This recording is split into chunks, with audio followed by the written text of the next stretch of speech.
नमस्कार साथियों, आज हम लोग इस वीडियो के माध्यम से बात करेंगे वृद्धा पेंशन को लेकर। वृद्धा पेंशन को लेकर जो सामाजिक सुरक्षा पेंशन दी जाती थी, इन पेंशन को लेकर के चाहे वृद्धा पेंशन हो, चाहे विधवा पेंशन हो, चाहे दिव्यांग पेंशन हो, इन तीन लोगों के कैटेगरी के जितने भी लोग हैं उनका पेंशन अभी तक बहुत सारे लोगों को नहीं मिल पाया है।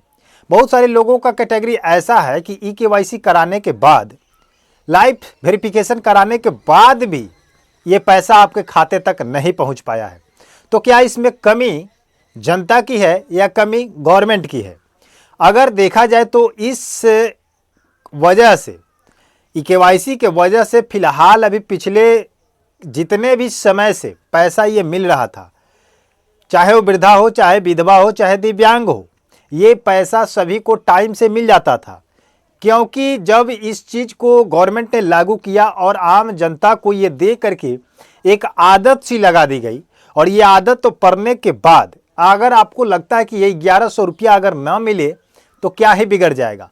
लेकिन एक बात को ध्यान दीजिए, ये 1100 रुपया हमारे लिए या आपके लिए या गवर्नमेंट के लिए ये कोई बड़ी बात नहीं है। बट जिन व्यक्तियों को ये पैसा दिया जाता था उसके कैटेगरी के हिसाब से अगर देखा जाए, जो वृद्धजन थे, जो विधवा थी, जो दिव्यांगजन थे, उनके लिए 1100 रुपये, ये 1100 रुपये नहीं था, ये 11,000 रुपये का काम करता था। क्योंकि यही पैसे के द्वारा उनका नाश्ते का काम चलता था, दवाई का काम चलता था, उनके दिनचर्या का काम चलता था, और इसी चीज़ पर वो आश्रित थे। और इसी चीज़ को गवर्नमेंट ने क्या किया है कि डिले कर दिया है, 2-3 मंथ ऐसे करके डिले कर दिया है। तो क्या ई-केवाईसी नहीं होने के कारण से ऐसे असहाय व्यक्तियों का पैसा रोकना जरूरी है? नहीं जरूरी है।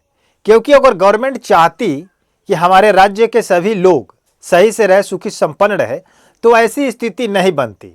क्योंकि जिन व्यक्तियों को, बहुत सारे लोग ऐसे भी हैं कि उनको पता नहीं होता है, वृद्धजन है, कहीं जा नहीं पाते हैं, तो ई-केवाईसी नहीं करा पाए हैं, जीवन प्रमाणीकरण नहीं करा पाए हैं, तो हो सकता है कि ऐसे भी लोग होंगे जो आने जाने में असमर्थ हैं, जो अपने घर पर पड़े हुए हैं।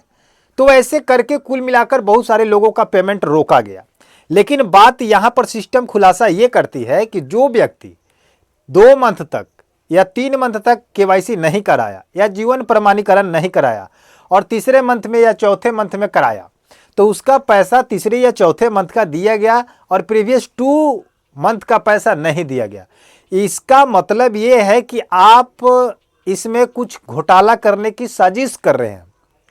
कहने का मतलब है कि जब व्यक्ति, अगर मान लीजिए कि मार्च का पैसा, अप्रैल का पैसा और मई का पैसा, 3 मंथ का पैसा है, तो अगर मई में जाकर के कोई वृद्धावस्था का व्यक्ति या विधवा या दिव्यांगजन अगर ई-केवाईसी कराता है तो मई का पैसा आप ट्रांसफ़र कर देते हैं, लेकिन वहीं पर अप्रैल और मार्च का पैसा ट्रांसफ़र नहीं करते हैं। लेकिन ऐसा आपको नहीं करना चाहिए था। जब वो मई में जाकर के ई-केवाईसी करा दिया, लाइफ सर्टिफिकेट वेरिफिकेशन करा दिया, तो आप मई और अप्रैल और मार्च का तीनों का पेमेंट जोड़ करके आपको दे देना चाहिए।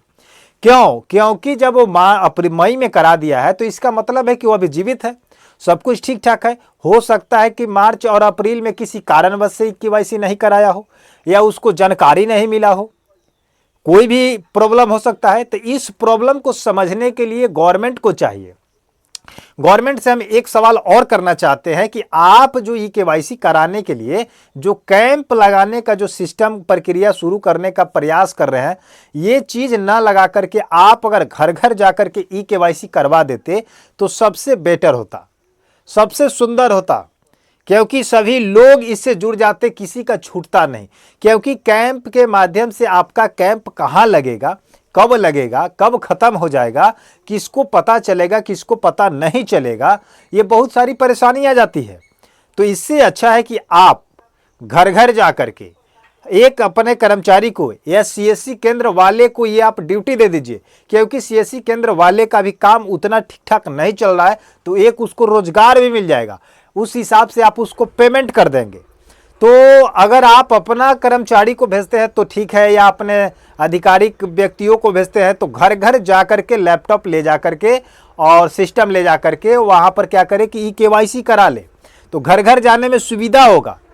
कोई वृद्ध है, कोई बेड पर लेटा हुआ है, कोई मरीज है, कोई बीमार है, कोई असहाय है, कोई किसी को देखने वाला नहीं है, तो एक व्यक्ति अपने घर से निकलने में असमर्थ है, किसी के पास साधन नहीं है, तो कहीं जा नहीं सकता है। ऐसे ऐसे बहुत सारी स्थितियां आती है। दिव्यांगजन है, बहुत सारे ऐसे दिव्यांग हैं जो घर छोड़कर कहीं जाते नहीं है, उनको चलने फिरने में परेशानी है, आने जाने में कठिनाई है, उसका साथ देने वाला कोई नहीं है, घर परिवार में अकेले है।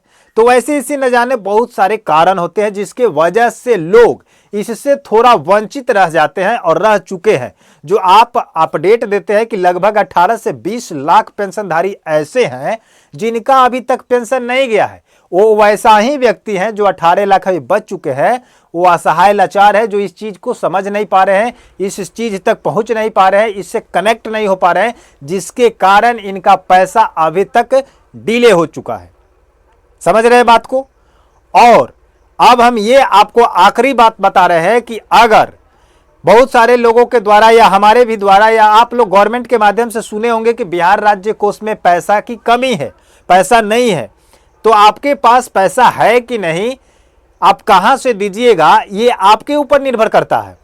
आप जब सिस्टम को लागू किए हैं, आप इस सिस्टम को बहुत दिन से चालू कर दिए हैं, इन सभी लोगों को लत लग चुका है, आदत बन चुका है, इसी पर आश्रित हो चुके हैं, इनके जीवन का यापन, दिनचर्या का यापन इसी से होता है।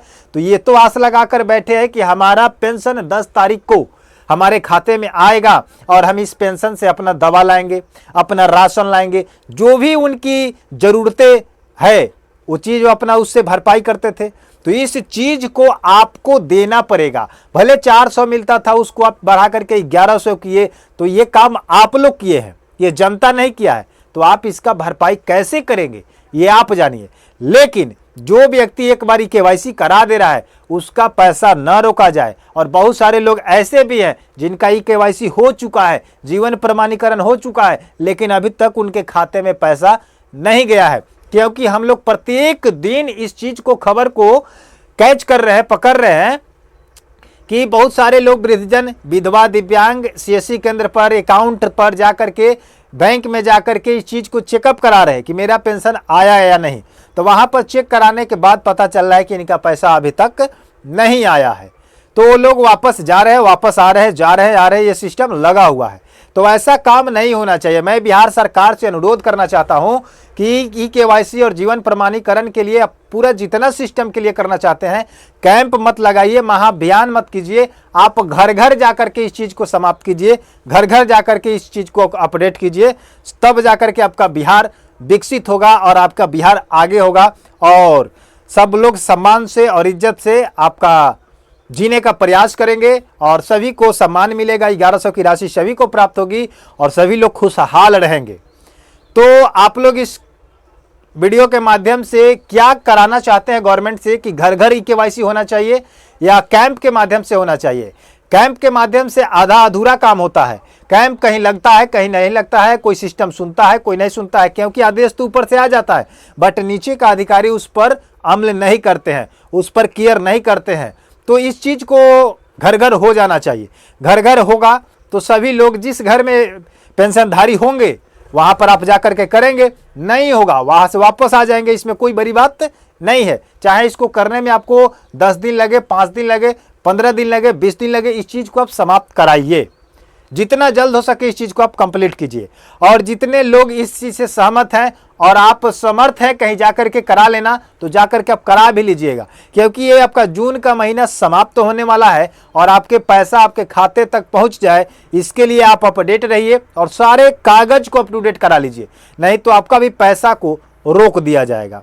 इस वीडियो से आप क्या सीखे जरूर कमेंट सेक्शन में बताइएगा और हमारे राय पर आपका राय क्या है कमेंट में बताइएगा। मिलते हैं नए वीडियो के साथ, लेकिन हमारे चैनल पर अगर नए हैं तो चैनल को सब्सक्राइब करके वीडियो को लाइक कर दीजिएगा, इस वीडियो को शेयर कर दीजिएगा फेसबुक, ट्विटर, इंस्टा सभी पर, ताकि सभी लोगों को पता चल जाए कि कहाँ कमी है और किस चीज़ को पूरा करना चाहिए। और हमारा कथन अगर सत्य है तो इसको शेयर कीजिए ताकि ये गवर्नमेंट तक पहुँच जाए और इस विचार पर, इस बात पर अमल करे लोग। समझे कि नहीं? मिलते हैं नए वीडियो के साथ, धन्यवाद।